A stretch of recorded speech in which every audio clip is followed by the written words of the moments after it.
Good morning, everybody, and I'm really glad to be presenting some real world experiences from running cloud services for Cisco, and hopefully we can have a dialogue about operating the cloud at a global scale. One of the things that is really something that I'm very proud of is that we're hosting this conference on the SaaS service, which we call a real-time collaboration cloud. And many of the things that I think we'll talk about here is really demonstrated in how we run this platform.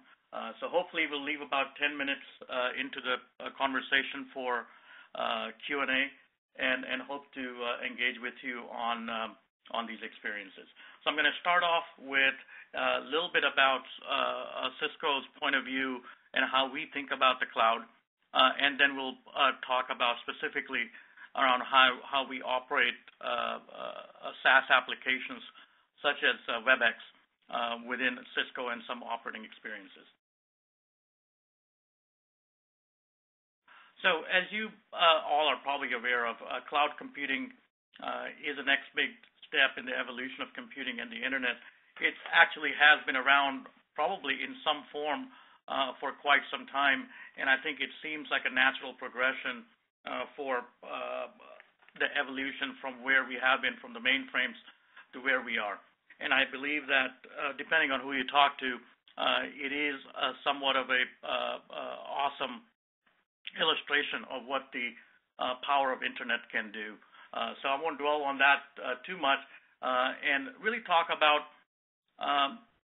the notion of the cloud or the word cloud, and I don't have to tell probably perhaps a lot of folks here on this call, but it covers a lot of territory. I've been around the industry for quite some time, and depending on the time or your point of view, cloud could be any of these things, ranging from folks that say application hosting or the old ASP days to infrastructure as a service, platform as a service, grid computing, utility computing. And then what I ultimately believe is the holy grail is software as a service in terms of delivering compelling application services to end users.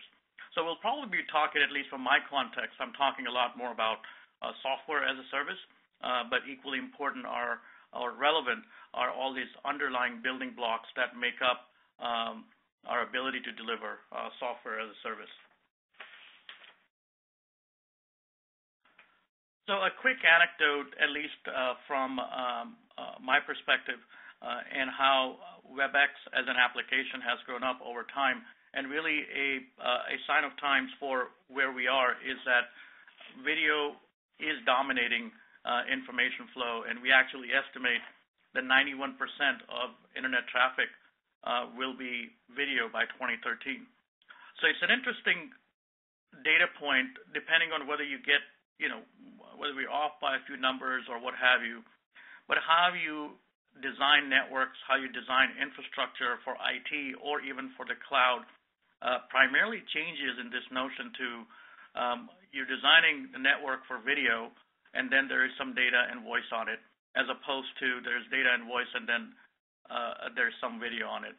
We can already see that in our network and being able in scaling this environment. We think about how video is going to be treated every day. If you think about where WebEx as a platform was probably 2 years ago, where it was 180p, what we call high quality platform, we scaled it up to 360p, and then moving to 720p, i.e. high definition video. And the interesting thing about video from a network or an operator's point of view is that the number of pixels is an area of the screen that you're presenting to. So it is an incrementally more bandwidth that the networks need to be ready for, your application needs to be ready for, and something that we think about a lot when rolling out a compelling user experience. And I think from Cisco's perspective, we're pioneering in those technologies by enabling capabilities such as MediaNet and whatnot that I think is going to allow us to manage video a lot better on the internet. And as a result, for cloud providers, and SaaS providers alike. So looking forward to that. But I just think that this is a pretty interesting trend, if not a compelling fact for our times. So I think many of you may have seen this picture, but I think it illustrates the point around SaaS in that we are in a time of warehouse scale machines or data centers. This is a picture of a Google data center in Oregon. And the one thing to point out about this, not really the size or the scope of this, but how computing is being consumed now and applications are being delivered at industrial scale and in a massively distributed system. These data centers are nowhere close to urban centers or what have you, primarily driven by economics of power, taxes, and really industrial metrics around operating costs. So it's a compelling sign of times for us, and I think given the numbers that are involved, the failures of individual components become an everyday occurrence, and applications need to be designed in such a way as to be able to survive this disparate failure. So that is something that is factored into the design of a distributed system from day one.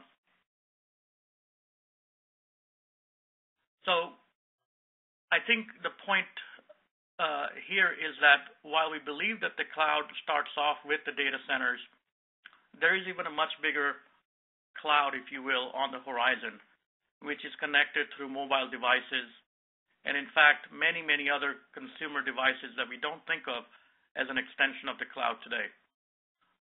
WebEx is one of the premier SaaS application or business applications that every day I see folks consume over their mobile devices and tablets.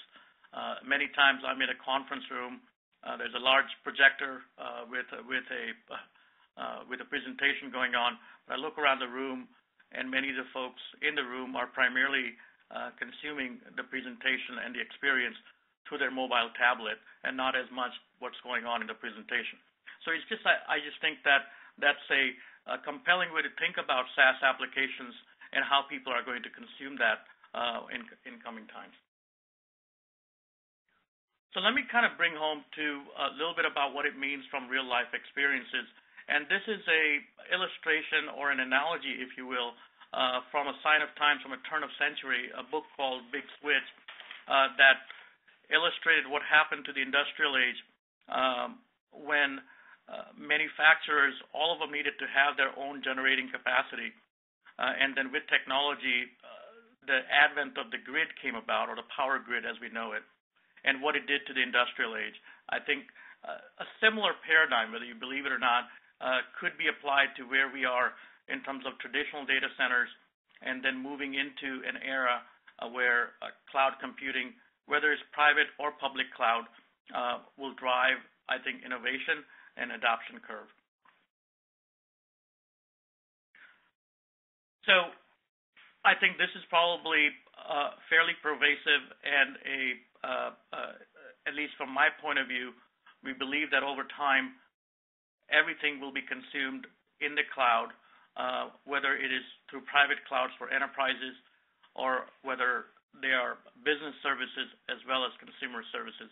Consumer services have been migrating to the cloud for quite some time to consumer compelling cloud providers like Google, Yahoo, Apple, Amazon, what have you. And I think the business services are are coming to fruition. And we believe that that is what I think the advent of cloud computing is all about. So a little bit about how our experiences drive, or these are the product portfolio that drives my attention every day, and the way Cisco thinks about this collaboration portfolio.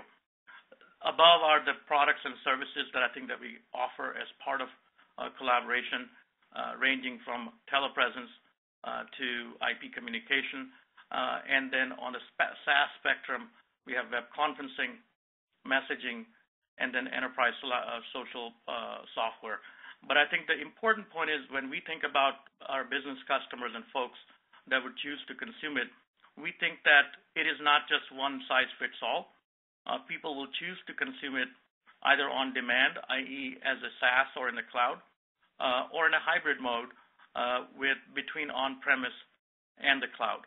And the way we're architecting our applications is to think through all the three models and the outset. So from whether you think about telepresence, which is by definition very much a on-prem experience, even that we're looking at how through the cloud can provide a better experience by establishing extensions over your mobile device through WebEx.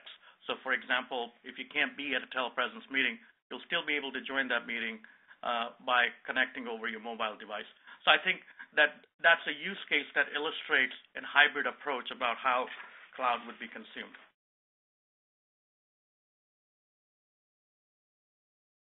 So I'm going to skip through that and talk about a little bit around operations and what drives ground-level experiences for running this cloud. Like many of you, I think there are a lot of expectations. I just went through a whole bunch of them around the cloud. And this is the up above is the Gartner hype cycle chart. We do think that there's a chasm to be crossed between the platform infrastructure data center services that are fairly pervasive to where I think the big monetization is, which is an application delivery at global scale. And that is, I think, what I spend a lot of my time thinking about and how we can deliver that seamlessly. So I'm going to go through about three concepts. Obviously, operating a cloud at global scale has lots of nuances, and we can talk for a long time. But let me just touch on three areas that I think are relevant for this conversation. One is how operations, or what we call service engineering, engages with their product counterparts in designing and defining a cloud. In the pre-cloud environment, I think the service operations or service engineering folks were primarily thought of as folks that had the burden of running a site and very little feedback into the design of the product or the site itself. At WebEx, we think about the product itself as a three-legged stool, or as I call it, a tripod, which is really made up of product engineering, software development, and equally important is service engineering and tech ops.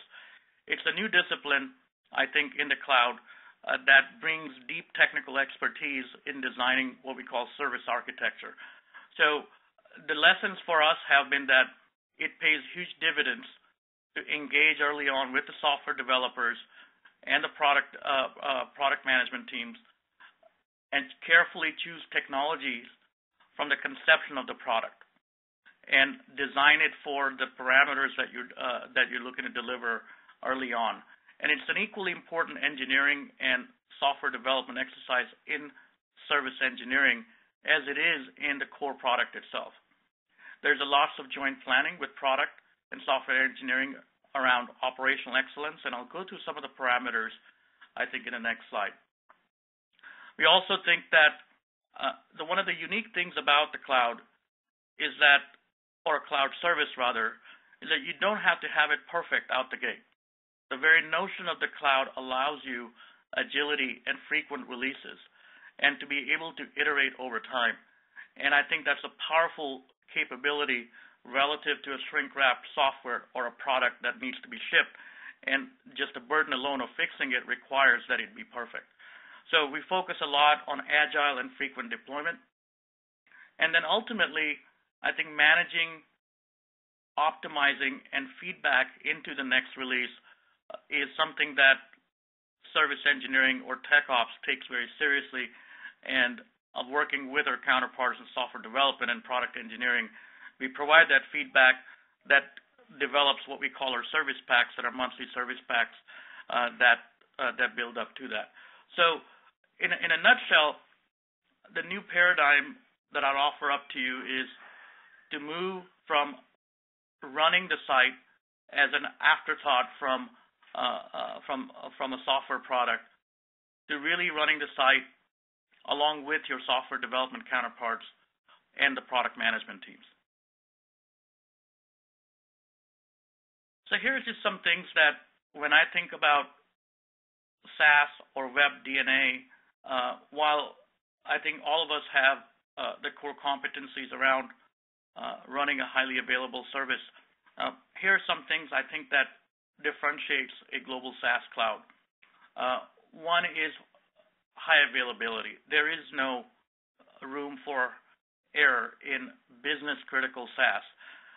One of the analogies that I use relative to some good friends that I have in the consumer internet space is typically you go to your consumer social media site or whatnot when you have some time in your day and you want to check what's going on with your friends and family.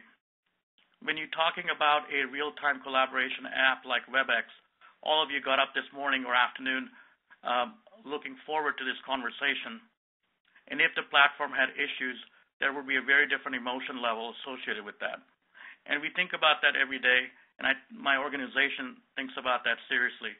So we spend a lot of time in designing for availability, and also the serving model that we are evolving to is an active-active model where the redundant site is actually serving actively, so there is no cold gotchas when you're looking for the failover to occur. We also operate in follow the sun so that it makes it easy for our team members to operate the SaaS cloud. We think that it's the power of the internet and the technology itself lends itself to having a team that is globally dispersed, and we're able to effectively manage this around the globe. Otherwise, it wouldn't be possible if all of us were in one location. The other important parameter for the SaaS cloud from my perspective is equally important as availability is performance, and that is the performance to the end user wherever they choose to consume it. And we think about metrics and how to measure the end user's experience defined by these parameters. One is obviously performance.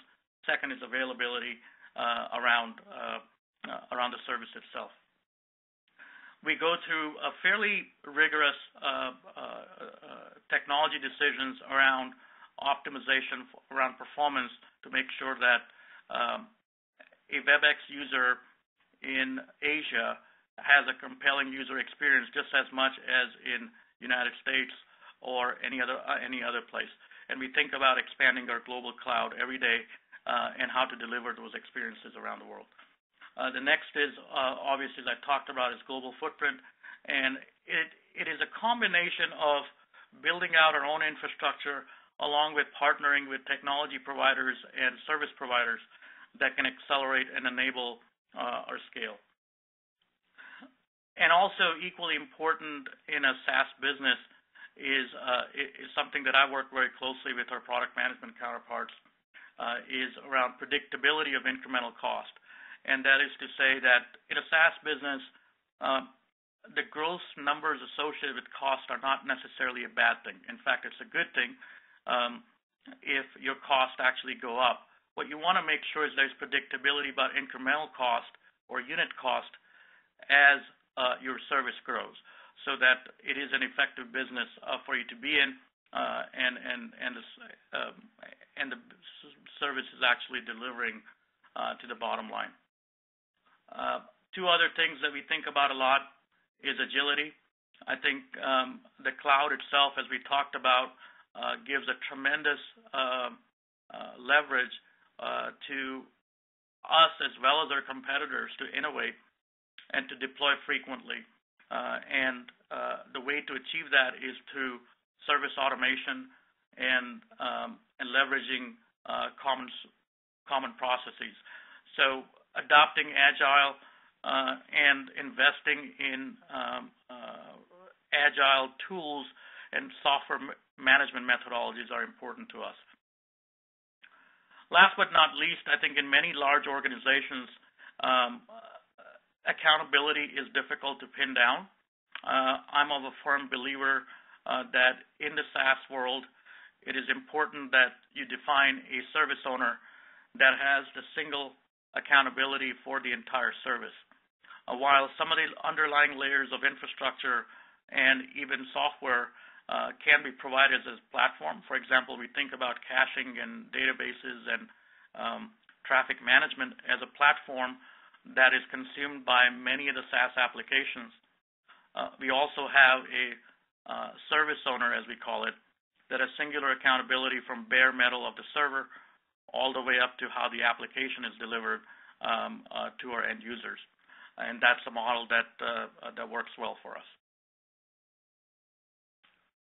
So I'll leave you with the last slide, and this is the last topic from a real life experiences perspective. Is something I scratch my head about a lot, and that is around release management.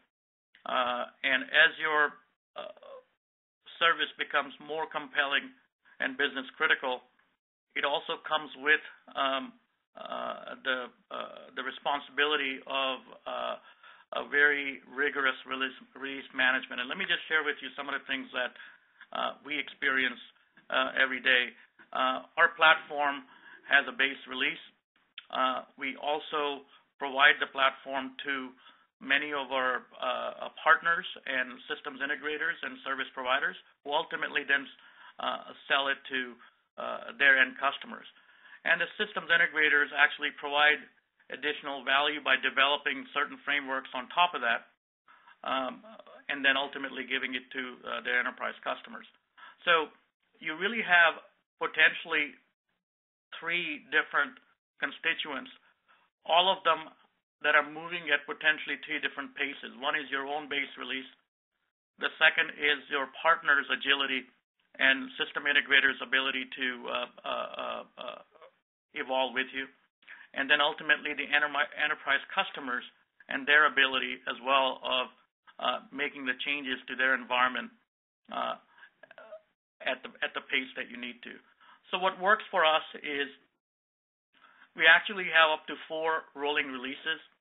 2 of them are in a lockdown version, meaning it's a lockdown version upon which our partners can actually write code upon and be content that we're not going to change the underlying software below it.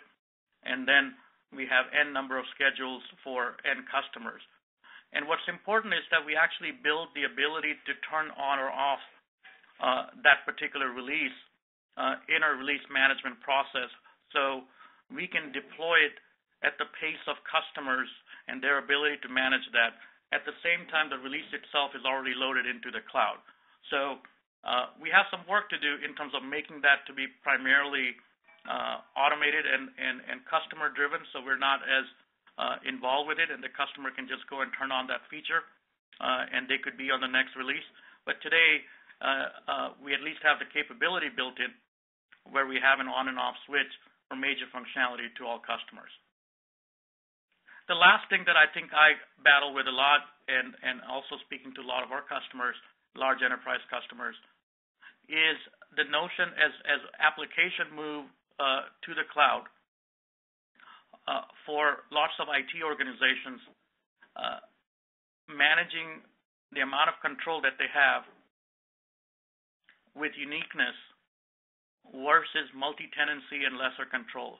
So with cloud, you get the benefits of multi-tenancy, but you have less control over when releases can occur and how you would consume those services. This is, again, from an enterprise IT's perspective. In a traditional sense, you have a lot more control, but you have uniqueness to your environment. And in my experience, I found that to be something that that's a balancing act. It's not necessarily a one answer that fits all. When you start off with a large SaaS application, it may appear so, but quickly as your service goes up to becoming mission critical and business relevant, you end up dealing with the issues that I think I just went through. So I illustrate 3 things. One is engagement internally with your software development and engineering team. Second is around what we think are core elements of managing a global SaaS cloud.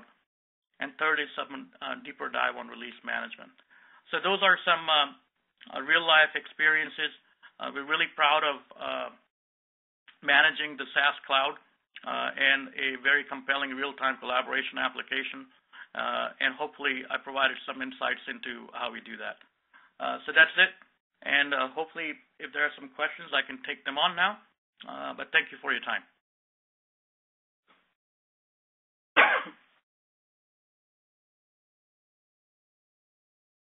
Host, do we have the ability to unmute?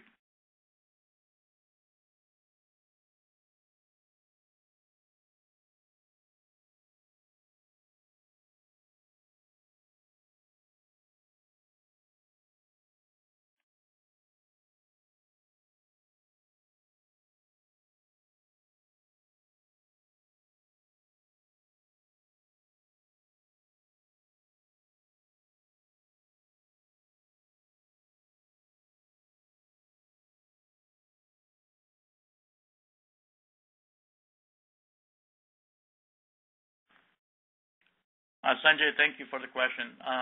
The question is, what does the infrastructure look like and which hypervisor and so on? So the infrastructure that we have about 6 data centers around the world, and we think about it in terms of a regional pair where we like to have services in a particular region, even doing a failover. The hypervisor that I think we're migrating to is VMware. And especially in the SaaS cloud, virtualization is not necessarily be taken for granted as the workloads are a lot more potentially uniform. And I think it will pay off, but we're in a process of migrating to virtualization. We also operate a fairly robust IP backbone, because core to our services is a secured experience for our customers over SSL. So it's a combination of data centers, a IP backbone, and now we're developing a SIP-enabled edge around the world for audio termination. Hopefully that answers your question. Okay, so the second question from Diego is, so what is your experience when it comes to monitoring critical apps in the world? Very good question, and I haven't found a perfect solution, but our team works on, we actually have a dedicated systems team that develops a very compelling application monitoring layer. So we do what they call synthetic transactions and fairly deep monitoring of specific processes and things like that of our apps. So part of it is homegrown, but we're quickly moving to in a process of implementing some of the frameworks that are out there from commercial software vendors. But for us, we found from an agility perspective at an application layer monitoring to do it in-house so far.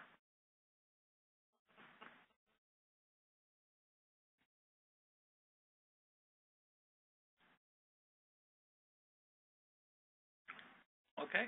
Any other questions or comments?